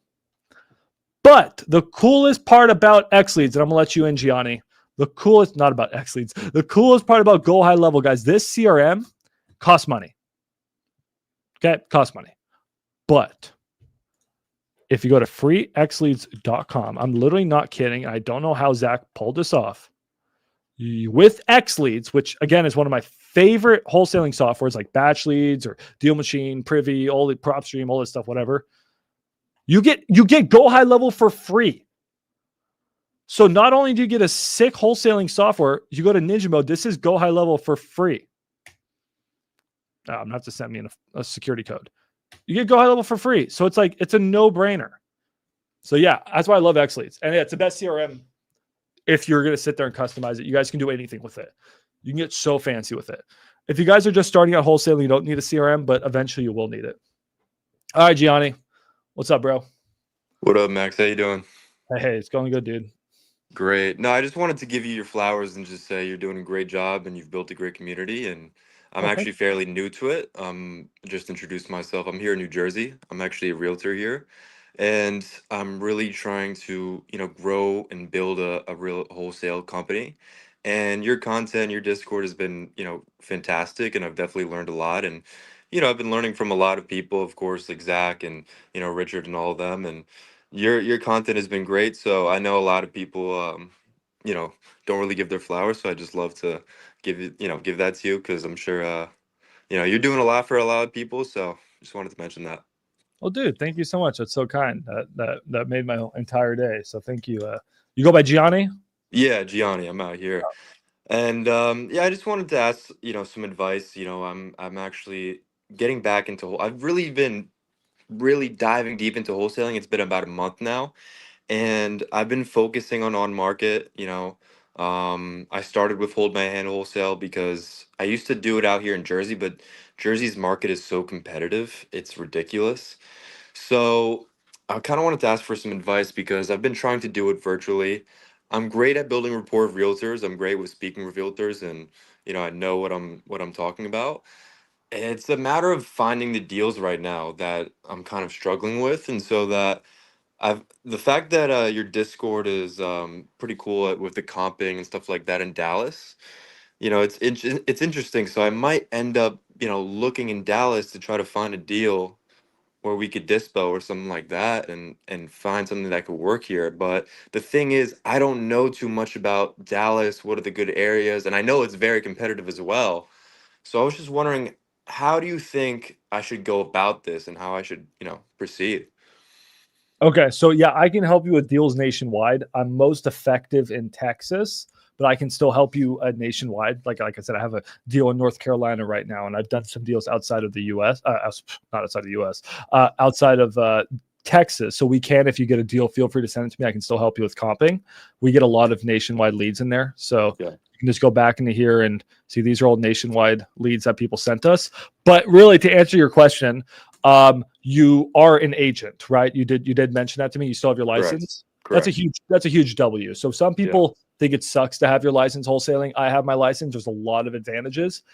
By Yeah. you approaching agents, you have a unfair advantage to people who don't have their license because agents only like other agents. It's like a cult. Right. So the fact that you're going with on market, I think, is wonderful.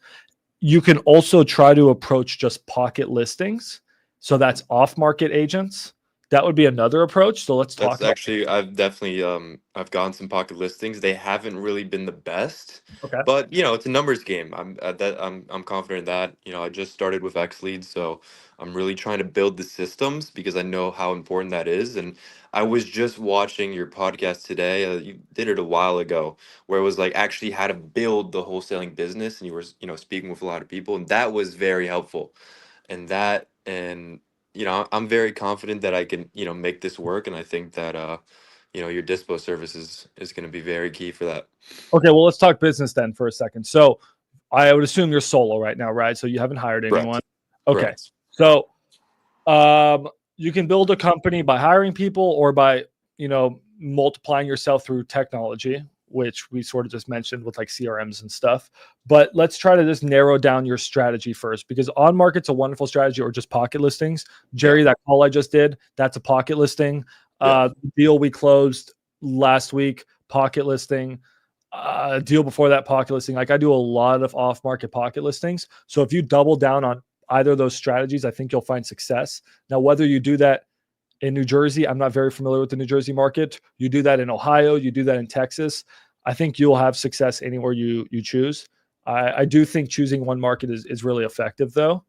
Right. But let's talk for a second. So, are you just calling? Are you texting? Are you using your cell phone? What are you doing? Right now, I'm just calling, and so I'm working right now on my LLC to really start, because for A2P, you Yeah. need to set that completely up. And I was gonna ask. I mean, I know that with the new laws and stuff like that, the opt out. But is there like a better way like to do that? Because I mean, when you text somebody and it says opt out, their first reaction is this is either a scam or this what is this? You know what I mean? I mean, is it really that effective? Text blasting super effective, and there can be some really good opt outs you can use that don't even look like opt outs. So once, Interesting. yeah, just like look at all those political campaign messages you got Right. when Trump was running, they didn't even look like opt outs. Now, the thing is it any different if you're text blasting agents and you're an agent? I don't know. Probably not exactly, but yeah, I mean, if you're just focusing on agents, so agent data is really easy to get, especially if you have batch leads. So batch leads is the best for agents, just FYI. I have prop streams and X leads as of now. I've used Okay. batch leads in the past though. But yeah, one thing I like with batch leads, let's just load. Come on, load. Is they give you all the agents in an area. Okay, all right. Let's just not load the website.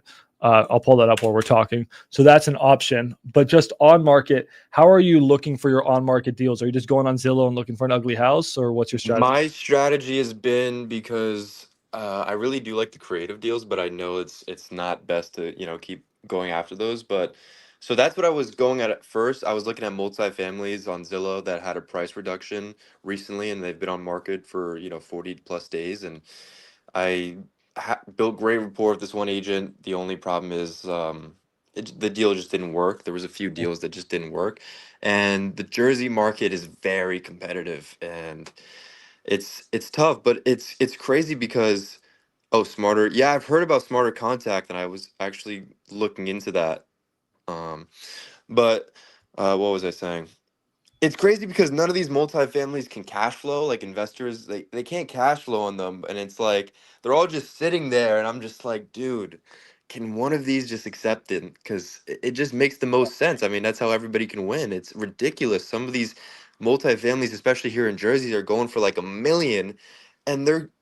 I just spoke to one in Hoboken. I don't know if you know where Hoboken is. They're going for 1,300,000, and because it's rent controlled, they're only getting 4 grand a month in rent. And I get it, the location's incredible, don't get me wrong, but it's ridiculous. Who would buy that? And I tried my best, but some of them are just stuck in their ways and they'll never sell at the end of the day. They'll either Yeah. never sell or I don't know what's gonna happen, but that's the Jersey market. So that's why I've been kind of like a little bit hesitant where I'm just kind of like, should I just go virtual and just go somewhere else? It's not Because everybody. I mean, there's so many people who's having success in the Discord. If you are going virtual, you want to make sure you can reverse wholesale it, right? But so if you have that back end already figured out through someone like me or somebody else, then to me, being virtual or physical, it makes no difference. Because if someone needs someone to walk a property, I just send one of my team members or I go do it. Like if you need a number, like it makes zero difference whether you're physical or virtual. and is It's that just nationwide as well? Do you have people who could go check out the property nationwide, or is that we have the strictly community. Dallas? We have the community. Again, I'm going to be most effective in Texas just because Right. like that's just what I live and breathe. But like if you send me a nationwide deal, like one message in a Discord, someone can go see the property, walk it. I got dispo people nationwide that I can use if I don't have a buyer. So for sure. And again, if I don't have it, then someone else, one of my other buddies will be able to take care of you. But I don't think, I mean, in 2025, bro, like you don't need to be physical in your market, but you need to become good at one market though. Like Ryan, Jerry's in Canada. Hmm. So Jerry, he's in Canada. Oh, He's and not. he's doing it in Dallas. He's Yeah. doing Dallas, right? So he's just about to close his second deal with me. Ryan Binion's also in Canada. He's done dozens and dozens of deals, made multiple six figures. I mean, guys, who here is wholesaling in DFW or another place virtually? I'd say like most of these people are probably 80% of them. So it's not that big of a deal. I would try. I mean, what's the harm in trying? Try it. Try it out for a Exactly. month or two. Some people end up choosing like three. Like Zach Ginn has like few markets, like 5 markets or something that he loves and he works in. So like just Mhm. choose just do it. Start slowly. That's what I would do. And Now, would you focus on I know the margins are bigger on off market. yep. There is a marketing cost that I'm not working with the capital yet that I would like to work with. Okay. And so that's why I've kind of been more towards the on market just to start go through. I want to go. I haven't completed a deal, so I want to go through that transaction. You know what I mean? Learn how it goes about. I've done it on the realty or the realtor side, so I have an understanding of how it works, but I wanted to see how it goes with the wholesaling. Um, I would but recommend yeah, yes to most of you guys out there off market. Zach Ginn would kill me if I'm telling most of you guys on market, right? Richard Taylor's an on market guy. Zach Ginn's an off market guy. But you specifically, your avatar right now is on market. You're an okay, agent and you've been doing on market. So for me to tell you to stop everything you know and go to off market, I think would throw you off. Now, I yeah, think you should get there one day. But for now, you can do on market or the hybrid of that, which is pocket listings. That yes, pocket listings is a hybrid of off market and on market. So I think you should stick with your avatar, which is I'm an agent and I'm good with on market and I'm good with pocket listings. Now, how we go from that to getting you deals, that's what we got to talk about. But double down on that. You need to find what do you think your issue is? Is it finding better deals? Is it negotiating better deals? Is it yeah. closing better Finding deals? deals, and Okay. that 90% rule is very interesting. That strategy is very interesting. I think that's going to help me find some more deals Okay. because that 70% blankets, is tough. It's But stupid. that strategy is definitely better because there are smaller deals, right? Like I'm fine with getting a deal where it's like, 1,000, 2,000 in commish. I'm fine with that. You know what I mean? I want to find those small little deals too. So I think that 90% rule with the repair costs as well is a very good strategy that I'm starting to implement.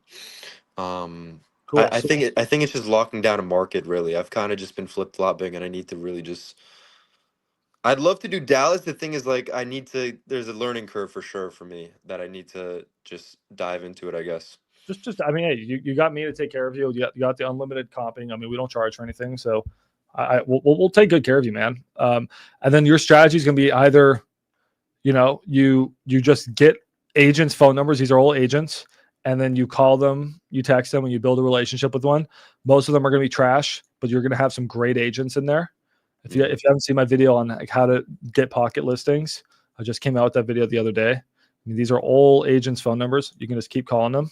Yeah. Or you can just go to, and if you want a list, let me know. I have a list of every single agent in Texas. I'll give it to you. It's fine. Or if you want, you can just, go to Zillow and we can look for deals. So how do we find how do we find good wholesale deals? Well, let's go to DFW. Here, let's go to Dallas. Okay, let's go inside the Discord. I like these MLS filters, but you can play around with them. And then what we do is a lot of these houses are not good wholesale deals. So we're just going to delete those by going to more keywords, put those in, apply. Now, a lot of these should be good wholesale deals. Like this to me looks like could be a good deal. What you can also do is I can give you the exact buy box for one of my best hedge funds. Like guys, this is something you guys can take if you guys want. If you take notes, guys, 3-bedroom plus, 2-bathroom plus, brick houses, 1970s plus, they will buy at 80% of ARV. No questions asked. Need a 2-car garage, no pool, and a good enough school district. I can write it all down for you. And then you can just call the properties that fit that buy box. Here, we'll find one real quick. And you just know that they'll probably pay 80% of ARV. And then just build in your assignment fee. And you can just, hey, I'm looking for deals for a hedge fund. I'll give you the name of the hedge fund. I'm looking for deals for this hedge fund. And I'm finding deals for them. They buy cash. We close in 7 days. It'd be pretty much impossible not to make money. That's reverse wholesaling at its best. Here, let me try to find one. So that's another option. Yeah, that sounds great. Yeah, I mean, they're killed. They just want deals. They're buying 3 a week. Wow. So, well, there's enough deals for all of you guys. Like 3 a week. This one would almost be a good fit. So this one's an auction though. But for example, no, shoot, hold on. There you go. This one's an auction. So usually you don't want to call properties an auction, but 3-2 plus, 2-car garage built in 2004. Like this would have been a dunk. If this thing had an ARV of let's say 400 times 0.8. They sometimes pay 0.82. Last deal I sold them, they paid 0.82. Minus, let's say it was 50K rehab. Like they probably would have paid I call it 60K rehab. Okay. They probably would have paid about 250, 260. And look, 260. So. Yeah, man. Yeah. That's what I would target ugly houses in DFW, try it, or start calling those agents or text blast them. That's what I want to do. And then I definitely want to shift into off market because I know, Yep. I know I can do that.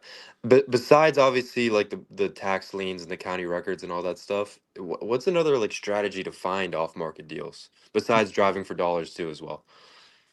Is there anything else really? I mean, No.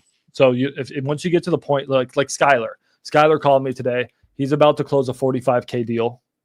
And he's like, dude, I'm about to get 45K in there. I need to pay for my apartment. I got some stuff I got to pay for, but I'm going to have 10K left over. What should I do? And he was just like, I'm going to go buy PPL. So PPL is you pay for leads. You like pay per lead. And he just spent 5K in PPL and he's going to make 50K. Pretty good return. Not bad. Is that always going to happen? No, he hit a home run. But he's going to now go take 10K and go buy more PPL. So at some point, once you have money, you spend money to make money. yeah, I've heard you recommend at least like 5K you put into it because one lead's not really going to hit. Nah, you got to be careful. But like once you close your on market deal, then you have all this capital. You can decide, all right, Max, you can be like Cade, my wholesaler in here in Dallas. He spends about $2-3 grand a month text blasting. Right. But once you get your first deal, you have 5-10K to play with. That should be like 3, 4, 5 months of runway for your calling, your texting, your PPL, whatever you want to do. Right. Most definitely. Then you build Yeah. out your team. Then you say, okay, I need to hire a VA. I need to hire an acquisition agent. I want to hire a dispo agent. I want to go and build the new software stuff. Then you start growing your team. Yeah, I would switch. I would honestly like, and I'm saying not that this is not possible, especially because you're an agent. It's an easy conversation. Hey, I'm an agent. I'm working with a fund here. We're buying this. That's possible. You can do that pitch, but off market pocket listings, bro, not enough people are hitting it. Yeah. Do you work with big buyers who would buy like a big not multi, like a whole apartment building, like in New York, like big buildings, Not your right guy for that. like multi-million-dollar? Not in New York. I'm not your right guy with that. So multifamily is interesting because multifamily is a little bit of shining object syndrome, where sometimes you can just hit a home run and you make so much money, but a lot of times you work like 3, 4, 5, 6 months on one deal and it falls apart. Yeah. It's a tough feeling. I like to work on multifamily on the back end, sort of like how I have hobbies. I like to DJ and stuff. Mhm. And if one of them hits, it hits. But if it doesn't hit, I'm wholesaling a house every single day and still making money. You know what I'm saying? So that's how I love the how quick it is. Because I've really been diving more into commercial on the realtor side, and these transactions take so long. Oh, They take so long. my mom's a commercial broker, Mhm. and she sold one of the most expensive like high schools in LA. And Oh wow. that was a long time ago. She hit a fucking home run. The deal took 5 years. 5 years. So it's like if you like, it's the thing. Oh, yeah, she made a lot of money, but if you actually like per year, she was like, oh, that was just a normal amount of money. These deals take forever. And then she had another one, 7 years, and it fell out of escrow. Oh my gosh. Right. This is the problem with these big multifamily deals. So you work on them on the backside, but then you make your little bit of money every day on your wholesale deals. 100%. That's why I'm confident in my abilities. I know it's literally just a matter of getting that first one and just keep rolling it. And I know how to position myself well. Like I've been in real estate only, since I got my license in last May, and I've been able to position myself with a lot of these, just meeting people, networking, and like meeting these commercial brokers. And I kind of fell in love with the commercial side, and I just almost had probably one of the biggest deals I think I've ever will have, and it was an 89,000 square foot warehouse. And basically what happened is, because the buyer is a textile company, 95% of his imports are from China. Oh no. He's like, dude, I just got hit with 100% tariffs. I can't buy this thing. And the guy's paying 2 million in rent a year, and the building would have been a $20 million deal. Yeah. And it fell through. So It's the worst feeling, dude. And that's why it's like devastating when your life was that's your only deal. But if you had other deals, if you got side chicks and one of your side chicks goes, it is what it is, right? But if you're married and your wife cheats on you, like it's the end of the world. I know. I haven't seen the real money yet, man. I haven't been in it for that long. I'm telling you guys don't have side chicks. No, that's not what I mean. No. That's not what I mean. It's not what I mean. Right. You get the point. All right, dude. Well, hey, we're here to help you in the community. What's your name in the Discord? Should be G Roddy. G Roddy. All right, dude. Anything you need, just reach out to us. Yeah, man, I appreciate it. That's why I figured I'd talk to you, because it takes a lot too, just because I know how content works, like to be live, be energetic, and all this, and there's not a million people in the chat. You know what I mean? It's not the most insane chat, so it's like you're doing a great job of just keeping us entertained and providing value. So not a lot of people can say that. All right, thank you so much. I got to get offline and go make more content. It's a never-ending gig, but it's fun. I enjoy it. That's it, man. Hey, I really appreciate your time. So all right, thanks, bro. we'll be working together soon, and I'm confident on that. All right, see you, bro. Have a good one. Cool, dude. Gotta love this community. We got a bunch of cool people, guys. I'm gonna head off. I gotta go work on some of my properties. Thank you, guys. If you guys have any other questions, guys, hit me up in the Discord. We'll hang out. I appreciate your guys' time today. Love you all so much. Let me go sell this. Let me go sell this squatter house. Let's sell this squatter house. Squash house. Squatter house.